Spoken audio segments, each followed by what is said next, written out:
Merci, bonjour à toutes et à tous.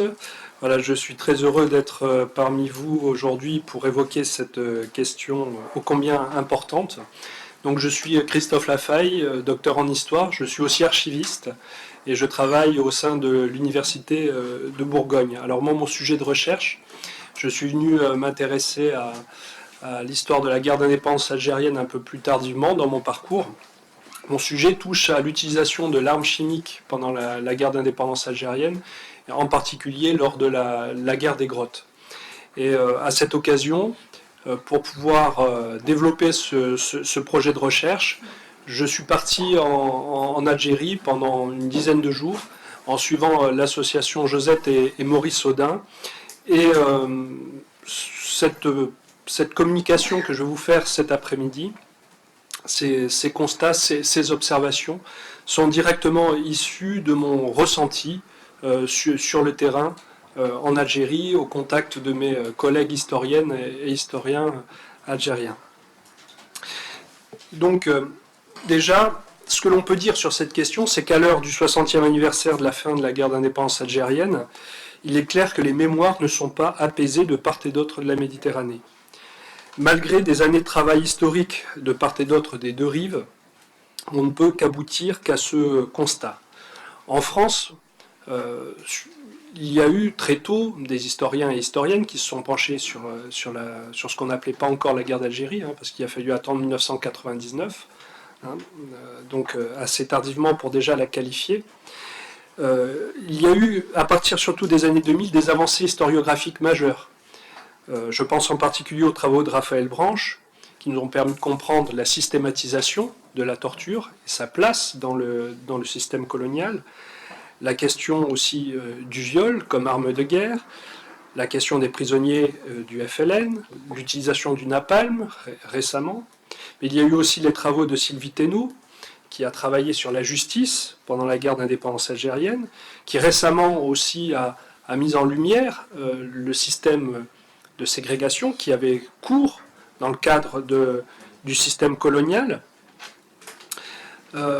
Les travaux aussi de Trémor Kemener sur le refus des appelés sur la guerre d'Algérie, jusqu'à récemment Malika Rahal aussi, qui a publié un mémoire de soutenance d'habilitation à diriger des recherches sur l'année 62, qui est aussi un remarquable travail et qui ouvre des chantiers, à mon avis, extrêmement intéressant sur la poursuite de l'écriture d'histoire contemporaine de l'Algérie, justement, après 1962, et qui montre qu'au travers de tous ces chantiers, il y a une appropriation par les Algériens et les Algériennes de cette histoire contemporaine, ou en tout cas une volonté de l'interroger et d'en faire quelque chose. Voilà. Donc il y a en France des avancées historiographiques, des historiennes, beaucoup, et des historiens qui nous permettent d'avancer collectivement sur la perception de ce que c'était le colonialisme et le système colonial. Mais pour autant, tout ce travail-là n'a pas débouché sur un consensus pour qualifier moralement, éthiquement et politiquement ce que fut la colonisation. Et c'est ça qui manque encore en France, et c'est ce qui laisse la porte ouverte, encore à l'heure actuelle, à un certain nombre de révisionnismes, dont le dernier s'est manifesté lors de l'ouverture de l'Assemblée nationale, tout récemment. Et on voit qu'au travers de cette absence de condamnation et cette absence de positionnement net et affirmé sur la question du colonialisme, la France est encore face à un passé qui ne passe pas avec la guerre d'Algérie. En parallèle, et mon sujet me permet vraiment de toucher cela du doigt, on a encore un problème d'accès aux archives en France. Alors certes, il n'est pas de la même ampleur que celui que rencontrent mes collègues algériens et algériennes, mais on a encore en France des problèmes pour accéder, en particulier aux archives touchant aux questions bactériologiques, nucléaires et chimiques, puisque ces questions ont concerné tout particulièrement l'Algérie. Alors à la fois pour les aspects liés au combat, dans la guerre des grottes, sur laquelle je travaille actuellement, mais aussi comme site d'expérimentation, que ce soit à Baie de Namous, pour les armes bactériologiques et chimiques, et aussi les sites à Regan d'essais nucléaires. Donc ces archives-là ne sont pas encore accessibles. Malgré tout, il y a des avancées politiques, on l'a vu récemment, cette politique des petits pas qui a donné des résultats, donc, dont M. Villani pourrait témoigner. Il y a eu des reconnaissances, en particulier pour Maurice Audin, qui ouvre la porte aussi, et ça c'était je pense un acquis aussi du geste qui avait été fait par le président de la République Emmanuel Macron, qui ouvre la porte aussi à une reconnaissance de l'ensemble des tortures et de l'ensemble des portés disparus de la guerre d'indépendance algérienne. Il y a eu aussi des ouvertures d'archives, sur les archives de la justice par exemple, donc il y a eu quand même des avancées en France. Mais cette absence de qualification claire de ce que fut la colonisation nous ramène immanquablement au piège de la politique intérieure et de l'instrumentalisation des mémoires du conflit, qui rendent encore cet objet particulièrement sensible. En Algérie, alors qu'il me soit permis de porter un regard de chercheur français sur l'Algérie, donc je me garderai bien de donner des leçons, mais je vous ferai part simplement de mon ressenti. En Algérie, il y a bien sûr pour les collègues historiennes et historiens des difficultés d'accès extrêmement importantes aux archives. Fouad Soufi a, dans un article, parfaitement mis en lumière toutes les difficultés. Mais il y a aussi des historiennes et historiens de talent, une recherche universitaire qui est active, que ce soit à Alger, Oran et Constantine, des travaux qui sortent, je pense en particulier à celui de Daoud Gerbal récemment, qui amène des éléments de compréhension supplémentaires. Donc il y a effectivement un appétit d'histoire et un travail historique qui est fait malgré toutes ces difficultés. Et un appétit d'histoire que j'ai pu constater aussi en discutant avec les Algériennes et Algériens que j'ai eu la possibilité de rencontrer, un fort appétit d'histoire, un fort appétit de faire histoire pour se réapproprier les figures de la Révolution et chercher un nouveau chemin.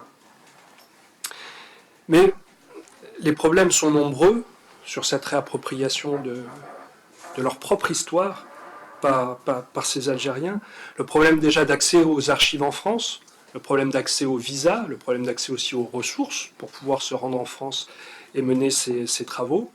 Parfois aussi des problèmes plus concrets, plus épistémologiques, sur la question par exemple de la compréhension de l'architecture administrative de la France coloniale, pour leur permettre d'interpréter aussi les archives auxquelles ils peuvent avoir accès. Et aussi tout un parasitage qui est dû au poids d'une histoire officielle, omniprésente, qui s'impose parfois et qui impose son langage, qui impose ses mots, dans une inflation de termes, parfois un peu outranciers, mais dans lesquels j'ai senti effectivement beaucoup de souffrance par rapport à ce que fut le colonialisme et cette expérience vécue, et aussi de la colère par rapport à une absence ressentie de reconnaissance de ce que les Algériens et Algériennes ont subi pendant la guerre de décolonisation. Au-delà de ces tableaux que j'essaie de vous faire par rapport à mes ressentis et mes observations, j'ai quand même trouvé des problèmes communs aux deux pays. Alors, toute proportion d'échelle gardée. Mais déjà, en France comme en Algérie, il y a toujours une instrumentalisation politique de cette histoire. Il y a aussi toujours, et c'est variable selon les pays, mais il y a toujours un problème d'accès aux sources et un problème d'accès aux archives. Il y a aussi dans les deux pays des difficultés pour pouvoir mener des enquêtes de terrain et se rendre dans les fonds d'archives des pays des deux rives de la Méditerranée. Et enfin, dans les deux pays, il y a aussi la même urgence, qui est celle de la disparition des derniers témoins, des derniers acteurs de cette guerre d'indépendance, et qui nous place devant, je dirais, une urgence de collecter leurs paroles, de collecter leurs archives personnelles, car cette fabrique des archives alternatives, moi je le pense, sera bien plus révélatrice pour les historiens et historiennes que ce que l'on trouvera dans les archives publiques ou dans les archives officielles. Donc malgré tout, malgré ces différences et cet état des lieux, le rapport Stora, le rapport de Benjamin Stora, propose effectivement de construire un parcours pour créer une commission franco-algérienne sur l'écriture d'une histoire commune. Alors, c'est un chemin que nous propose ce rapport. Ce chemin, quel est-il? Alors, déjà, dans le cadre du rapport, il nous propose des outils. La création d'une commission mémoire et vérité pour accueillir la parole des témoins frappés par la guerre, réconcilier les mémoires. Il nous propose aussi des groupes de travail pour permettre la localisation des portés disparus algériens et français et établir des guides de recherche historique. Il nous propose aussi de réaliser un travail spécifique sur les essais nucléaires, sur les dépôts de mines aux frontières, auxquels moi j'ajouterai aussi les armes chimiques et les armes bactériologiques, qui ne sont pas présentes dans le rapport. Donc l'objectif de cette commission Mémoire et Vérité, qui est le premier pas vers l'écriture de cette histoire partagée, ça serait d'évacuer, en quelque sorte, si on prend un terme médical, les abcès historiques qui gangrènent les relations entre les deux pays. Aborder les questions difficiles, évoquer tous les sujets tabous. Et je fais une petite parenthèse, mais si je m'intéresse bien évidemment à la question de la guerre chimique en Algérie, c'est pas pour documenter une atrocité de plus, mais c'est parce que ce travail de recherche nous permettrait de localiser des portés disparus algériens et français dans les djebels, prisonniers encore de leur sépulture dans les grottes. Ensuite, le rapport de Benjamin Stora, après avoir évacué ces abcès, nous propose de réfléchir et de travailler sur la question, bien évidemment, de l'accès aux archives, parce que là, c'est un point central du travail historique. Créer des groupes de travail pour évoquer la question de l'accès aux archives dans les deux pays, la construction d'outils de recherche, la création de fonds communs d'archives entre la France et l'Algérie, évoquer aussi et travailler sur la question des restitutions d'archives, et aussi avancer sur la question de la loi des archives en France, qui nous empêche, pour le moment, de travailler sur cette question du nucléaire, du bactériologique et du chimique, qui est une part non négligeable du tabou qui demeure encore autour de cette histoire. Évacuer les abcès, travailler sur l'accessibilité aux sources.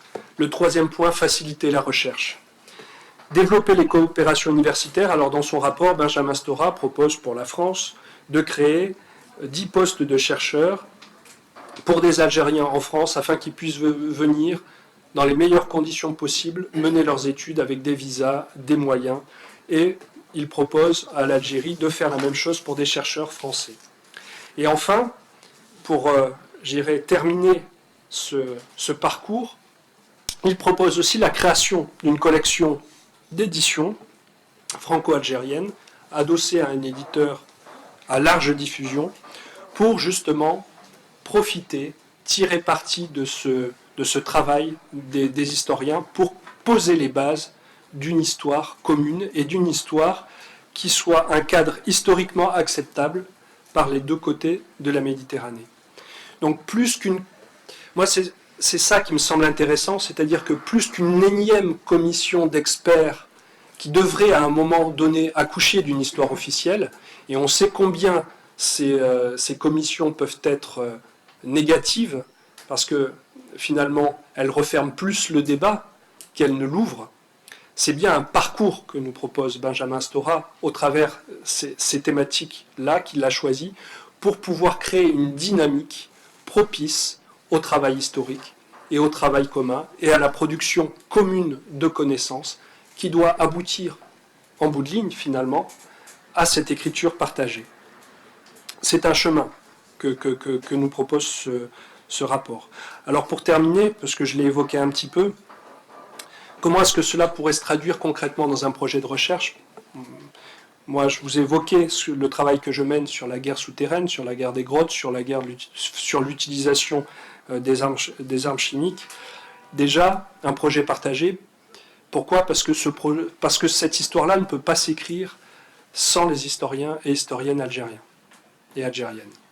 Et pour une simple et bonne raison, c'est qu'en France, l'historien peut collecter des archives lorsqu'elles seront ouvertes, peut collecter la parole des anciens combattants, peut collecter leurs archives personnelles, peut écrire l'histoire du point de vue français et du point de vue de l'armée coloniale de cette histoire-là.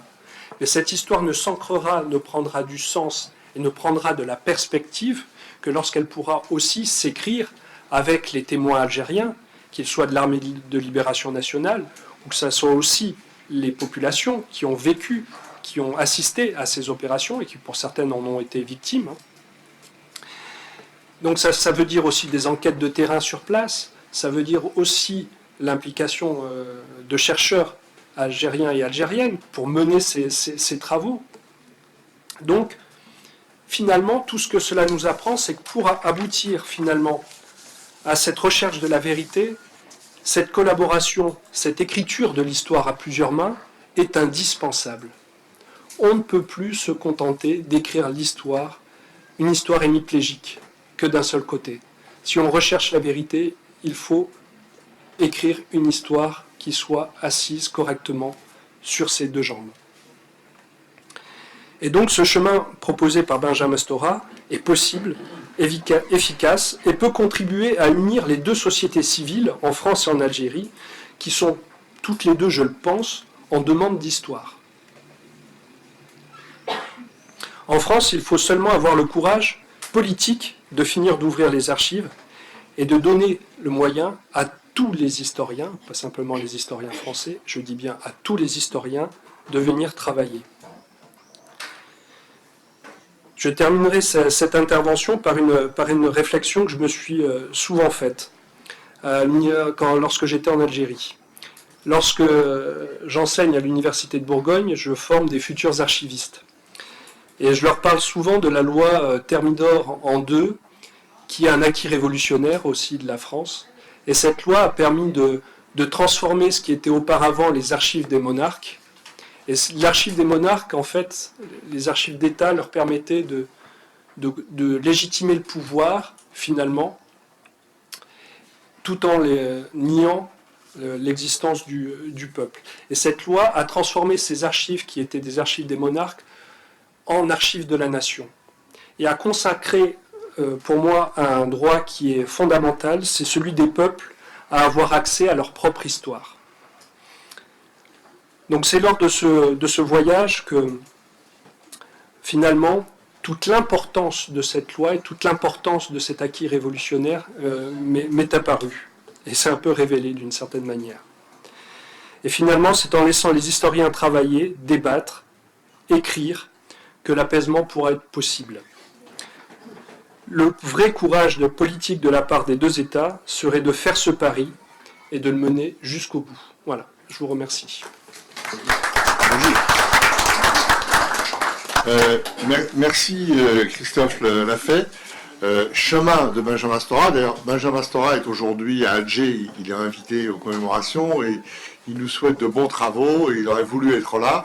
Et donc, il est désolé, mais bon, voilà. Et en tout cas, il nous souhaite de bons travaux. Chemin, d'accord, chemin escarpé. Benjamin Stora est à la fois il est à la fois objet et sujet. C'est un Algérien. C'est aussi un historien, c'est quelqu'un qui a fait sa thèse sur Messali Hadj, et tout son travail est imprégné de son histoire algérienne, qu'il est arrivé à l'âge de 12 ans. C'est un Algérien, c'est les Stora, de Skikda, etc. Et donc, chemin escarpé sur les groupes de travail, sur les chercheurs. Ça a commencé déjà en octobre-novembre. De jeunes Algériens sont déjà en France, ils commencent déjà à travailler. Sur la maison d'édition, ça va être très compliqué. Étant en contact avec Amar Mohamed, Amar d'Oran, qui est brillantissime et qui cautionne tout ce travail, lui-même pense que ça ne sera pas possible. Et donc, ça va être très très compliqué de faire quelque chose de commun. Et donc, là, il va falloir trouver aussi des solutions avec des choses séparées. Donc, que les sociétés civiles s'embarquent là-dedans, évidemment, elles ne demandent que ça, mais ça va être extrêmement compliqué de faire des choses en commun. Voilà, c'est tout ce que je voulais dire.